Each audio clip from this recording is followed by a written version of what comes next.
Do you think that Nigeria is ready for 2027 general election? Well, the whole embrace of democracy is essentially because it brings about participation and accountability to the process of human development. Furthermore, the greatest promise of democracy is that it brings about peaceful transfer of power. So as the nation prepares for the 2027 elections, they all must get themselves ready for that election. Every election is a test. The 2027 election will be more than a test of our system, of our readiness to do the right thing for our country. Because, as I have noted in my speech here today, is that a democracy without the rule of law has in it a virus that will lead to a death. And that democracy must be one that must have a turnover for the people. But as we have come to see, in most parts of the African continent and in our country, democracy 27 years has worked more for the elite and not for the ordinary people. But we have no choice having embraced democracy. And so if you look at the subject today, whether political parties and judiciary can save African democracy, is applicable to our situation. I have made the point over time that the will of the people expressed through the ballot should be determined finally and conclusively, at best at the last point of collation, but first at the polling unit, not in the court of law. Because it is the failure of politics that has led to what the retired Supreme Court Justice of England refers to as the expanding empire of the courts. Today in our country, regrettably, painfully, judiciary is now being made to answer political questions. We have degenerated to a point where it is the courts that now determine who should be even candidates. In fact, we have even gone further to a state where whether political parties will participate in 2027 election is also going to be determined by courts. That is how the level of retrogression of our democracy. I spent 10 years with my colleagues in the INEC. We established systems. We developed tools. From the carried out to the current BVAS and IReV to address historical challenges of election service delivery. The greatest threat to our democracy today is the human agency, sabotage, compromise of the system. And so, beyond elections, beyond political parties and judiciary, is for us to pay attention to the EMB, the election management body. Over the years, we have failed to realize the primacy and the centrality of the EMB in most parts of Africa, because the arrogance of people across the African continent, as we have noted, from survey carried out, the arrogance of people in power is on account of their control, the compromise of the EMBs in most African countries. If you cut off the source of arrogance by having a good umpire that is truly independent, of course, most of the political Egyptians you see in most parts of Africa, you see them no more. And we demonstrated it while we were in office. So when politicians said, oh, by 12 noon, the result would have been known because they were used to writing results. That was clear.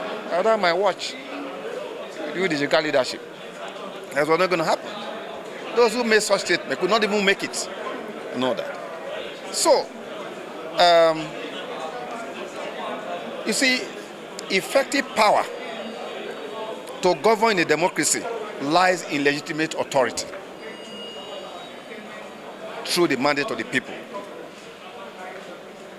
The fact that people feel that they can control an EMB in most African countries is the reason why they feel that they don't even need the people. In fact, they believe that they own the electorate. Because what gives spice and piquancy to the practice of democracy is the fact that on a periodic basis, citizens are in a position to exercise their residual sovereignty, having given part of their sovereignty in the last election, by making a choice by way of renewal of the journey of society. But as we go to 2027 election, my core message is very clear. That success of democracy is based on the fact that all who have a role to play must play its own role. And that the EMB must act like Caesar's wife. And that all who have a role to play, particularly the security agencies, because in most developed worlds, election period, which is a period to renew the journey of society, the renewal of policies, and those who have involved that policies, is also a moment to test the commitments of the institutions of states in terms of their personnel to the ideal of democracy in that country. And so, whatever we want to make of our country is up to us. But for some of us, we feel very pain that processes, procedures that we develop after spending 20 years, they are being rolled back. But more painful is the fact that we are going for 2027 elections. You still have in the statutes a law, Section 138, that says that a presiding officer, pool officials of all categories, that fails to abide by INEC regulations and guidelines made pursuant to Section 160 of the Constitution, it shall not be a ground to nullify such election. What election are you expecting to see? Similarly,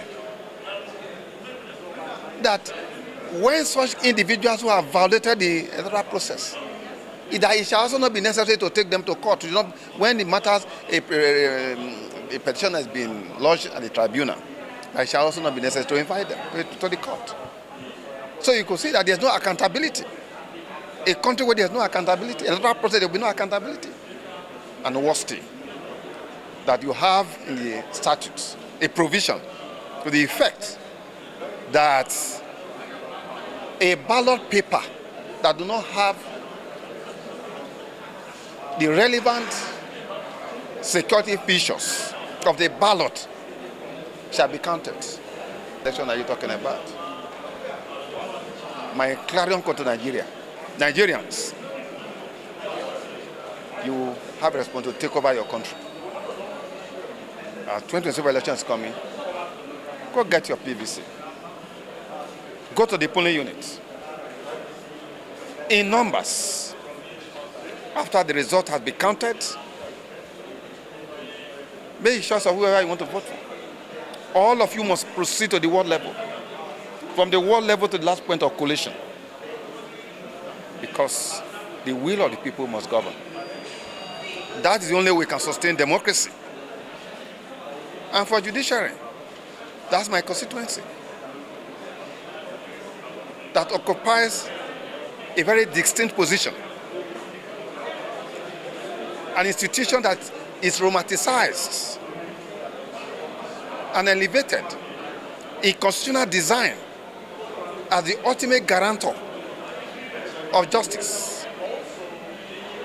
must stand tall and mighty in defense of democracy and the rule of law. I want to ask you, the introduction of electronic devices in conducting elections, is it a blessing or is it wrong for Nigerians to use electronic devices like BVAS and others that were introduced, like with the elections we have had so far in recent times, that BVAS or whatever be manipulated by the management of a country must move from manual by embracing the benefit of ICT. It has huge benefits. Even in the 2023 elections, Okada riders that won the election was on account of the innovations. We were designing a process such that it will be those who have something upstairs and not those who have something in their pocket that can win elections. And that's what those innovations demonstrated in 2023. Such that as of electoral evils in a country, they could no longer have those things they used to do before. In riverine area where you used to have a tilapia, manners of fish used to vote, they could not. A society, an organization that fails to embrace the benefit of technology will be overtaken by the chaos of decay and decline. The challenge of technology is the human agency, sabotage. If you had elections, you transmit first one, second one, and the third one, and you switch it off for one reason or the other. That is not the problem with technology. It is the human agency, corruption. That's the problem we have. Otherwise, technology is a pathway. The whole idea of the IReV was to ensure that results declare the polling unit already put on the IReV for the empirical world to see, so that it will be difficult to change it, unlike the previous situation we used to have. So who said it didn't work? We had used it to conduct 105 elections, including 5 governorship elections, with no problem, before I left office on August 2022. My friend, technology is pathway. Nigerians must go out to vote and defend their vote, because that's the only way. Political parties, as we have come to see them in Nigeria, they are not ideological platforms. They are not platforms for programs and policies, but they are just mere vehicles by elites to capture power and have access to resources of the state and service elite networks and party supporters. This must change. And I think that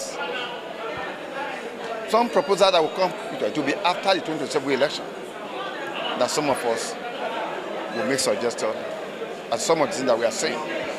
Our intervention in February about the Electoral Act, nothing has happened. The far corner, no longer listen to the far corner. We fought for democracy because there was no parliament.